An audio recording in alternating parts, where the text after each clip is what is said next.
4월 7일 주일자 노준현 목사의 날마다 성경 신명기 23장 1절로 18절 말씀. 고환이 상한 자나 음경이 잘린 자는 여호와의 총회에 들어오지 못하리라. 사생자는 여호와의 총회에 들어오지 못하리니 10대에 이르기까지도 여호와의 총회에 들어오지 못하리라. 암몬 사람과 모압 사람은 여호와의 총회에 들어오지 못하리니 그들에게 속한 자는 10대뿐이 아니라 영원히 여호와의 총회에 들어오지 못하리라. 그들은 너희가 애굽에서 나올 때 떡과 물로 너희를 길에서 영접하지 아니하고 메소보다미아의 부돌 사람 부올의 아들 발람에게 뇌물을 주어 너희를 저주하게 하려 하였으나 네 하나님 여호와께서 너를 사랑하심으로 네 하나님 여호와께서 발람의 말을 듣지 아니하시고 네 하나님 여호와께서 그 저주를 변하여 복이 되게 하셨나니 내 평생에 그들의 평안함과 형통함을 영원히 구하지 말지니라. 너는 에돔 사람을 미워하지 말라. 그는 네 형제임이니라. 애굽 사람을 미워하지 말라. 네가 그의 땅에서 객이 되었음이니라. 그들의 3대 후 자손은 여호와의 총회에 들어올 수 있느니라. 네가 적군을 치러 출진할 때에 모든 악한 일을 스스로 삼갈지니 너희 중에 누가 밤에 몽설함으로 부정하거든 진영 밖으로 나가고 진영 안에 들어오지 아니하다가 해질 때 목욕하고 해진 후에 진에 들어올 것이요 네 진영 밖에 변소를 마련히 하고 그리로 나가되 네 기구에 작은 삽을 더하여 밖에 나가서 대변을 볼 때에 그것으로 땅을 팔 것이요 몸을 돌려 그 배설물을 덮을지니 이는 내 하나님 여호와께서 너를 구원하시고 적군을 내게 넘기시려고 내 진영 중에 행하심이라. 그러므로 내 진영을 거룩히 하라. 그리하면 내게서 불결한 것을 보시지 않으므로 너를 떠나지 아니하시리라. 종이 그의 주인을 피하여 내게로 도망하거든 너는 그의 주인에게 돌려주지 말고 그가 네 성읍 중에서 원하는 곳을 택하는 대로 너와 함께 내 가운데 거주하게 하고 그를 압제하지 말지니라. 이스라엘 여자 중에 창기가 있지 못할 것이요 이스라엘 남자 중에 남창이 있지 못할지니 창기가 번 돈과 개 같은 자의 소득은 어떤 서원하는 일로든지 내 하느님 여호와의 전에 가져오지 말라. 이 둘은 다 내 하느님 여호와께 가증한 것임이니라.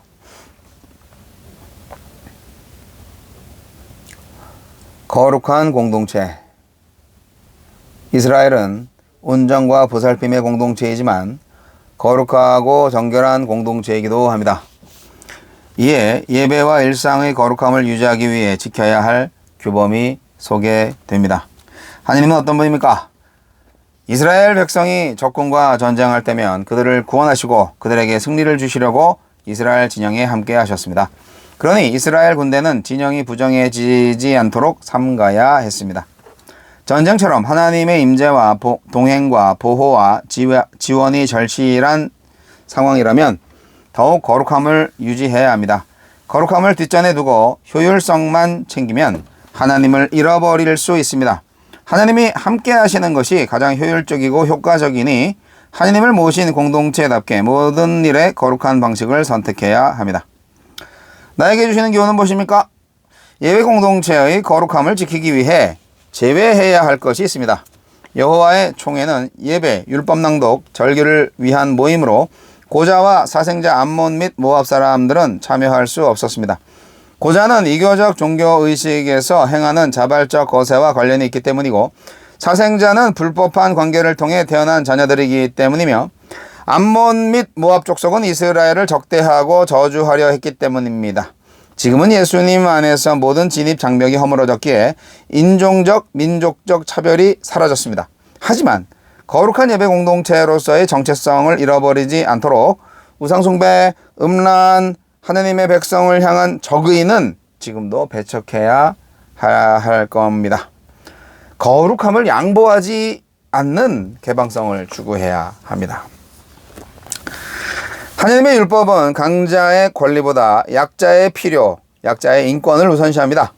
이스라엘은 종이 주인을 피해 도망치면 그 종을 주인에게 돌려보내지 말고 자유민으로 살게 해줘야 했습니다. 종의 소유주로서 지닌 권리보다 자유롭고 인간답게 살아야 하는 종의 인권을 더 중시하는 율법입니다.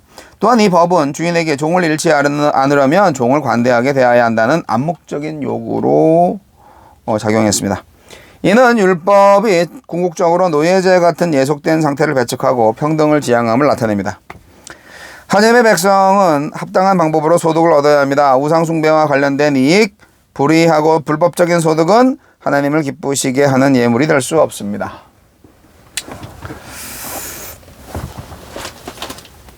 성경에 개 같은 자의 소득은 이란 말이 있는지 처음 알았어요.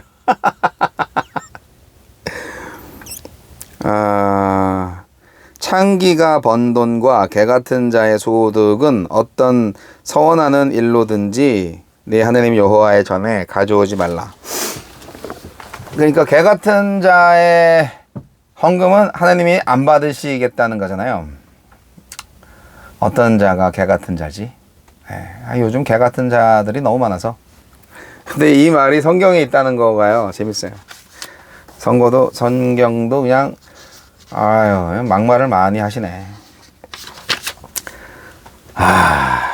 오늘날에 이게 막말이지 표준어네요. like a dog. 개 같은. 참. 개 같은 여러분,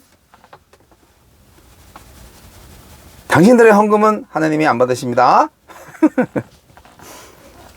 자, 신명기 23장, 여기에는 뭐 아주 다양한 율법이 모여 있어요. 1절부터 8절까지는 총회법인데 뭐 약간 좀 인종차별적인 부분이 있죠. 민족차별이 있죠. 근데 이제 그건 역사의 기록을, 역사의 과정을 좀 아시면 금방 이해가 됩니다. 근데 이제 요즘은 이게 상관없어요. 그래서 이거를 문자적으로 해석하시면 안 됩니다. 근데 이제 우리가 총회에 들어올 수 없는 사람들 생각해 보면은 이제 그 민족 공동체의 어떤 그 회의에 들어올 수 없다는 그런 건데, 의사결정에 참여할 수 없다는 건데, 주권이 없다는 거죠. 우리가 교회에서 이제 뭐 공동의회 같은 걸 하면은요, 어떤 결정을 할 때 이제 거수로 한다든지 뭐 무기명으로 한다든지 하여간 그렇게 하잖아요. 교회에서 공동의회를 할 때, 세례교인만 참여할 수 있는 게 정상입니다. 그거는 우리가 예수님을 믿는 자로서, 아주 기본적인 거니까, 그럴 때 이제, 침례 또는 세례증이 필요하겠죠. 그거를 잘 해야 됩니다. 그런 규정이 하나도 없으면은 교회가 결정을 잘못해서 산으로 갈 수 있거든요.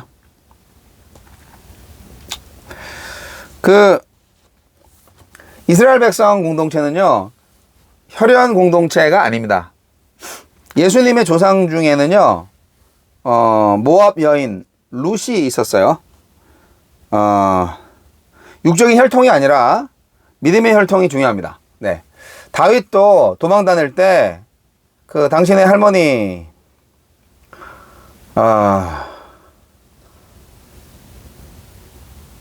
모압 땅에 가서 모압 왕한테 가서 좀 도와달라고 하기도 하고 그랬죠. 오늘날에는 교회 공동체 안에서 뭐 아무나 받아들이는 거는 좋습니다. 아무나 받아들이는 거. 왜냐면 다 구원받아야 되니까.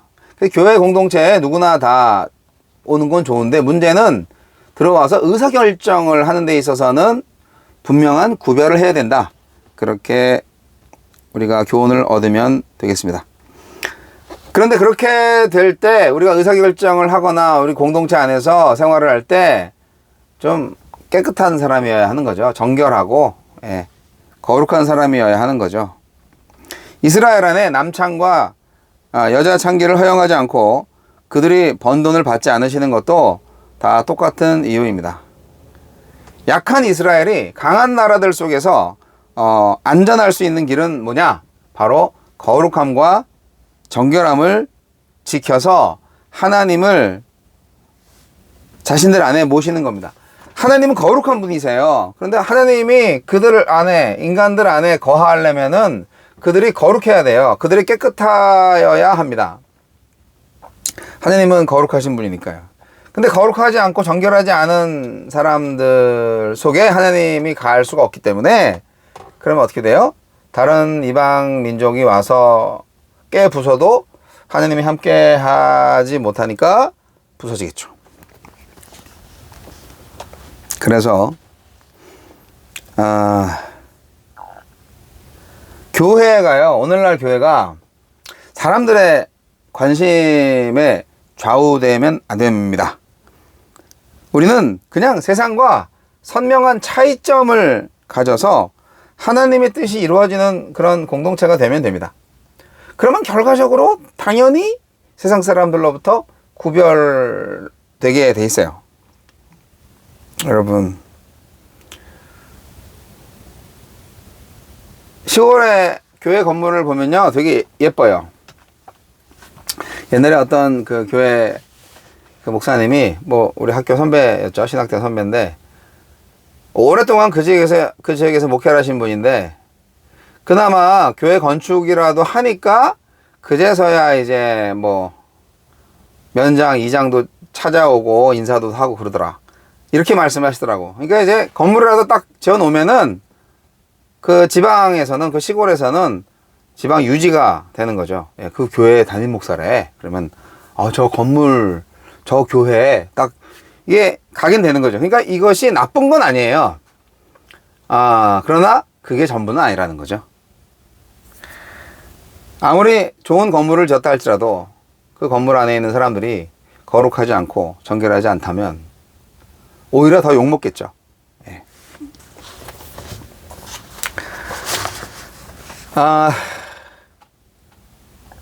과거의 고대 사회에서 이교도들은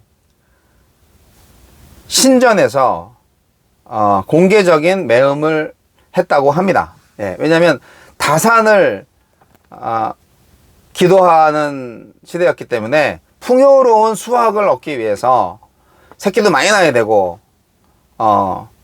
농작물도 많이 수확을 해야 되고 그러다 보니까 그런 다산을 하기 위한 행위 예술로 제사를 드리는 경우가 있는 거죠. 예배를 드리는 경우가 있는 거죠. 그래서 로마 시대에도 신전에 공식적인 그 여자 사제들이 있었는데 사실상 그 여자 사제들이 그 예배 드리러 나온 사람들과 이렇게 성관계를 맺음으로써 그거를 이제 예배로 하는 그런 게 있었다. 뭐 그런 얘기가 있어요. 좀 황당하지만 사람들은 그거를 또 이용을 했겠죠. 저도 옛날에 예수 안 믿을 때 정말 귀신이 들어오나? 저렇게 딱 뭐 종이에다가 이렇게 글씨 써놓고 그걸 딱 붙여놓고 말이죠. 그리고 이제 문 열어놓고 촛불 켜놓고 말이죠. 그러면 그때 이거 할아버지 귀신이 들어오셔서 밥을 드시나?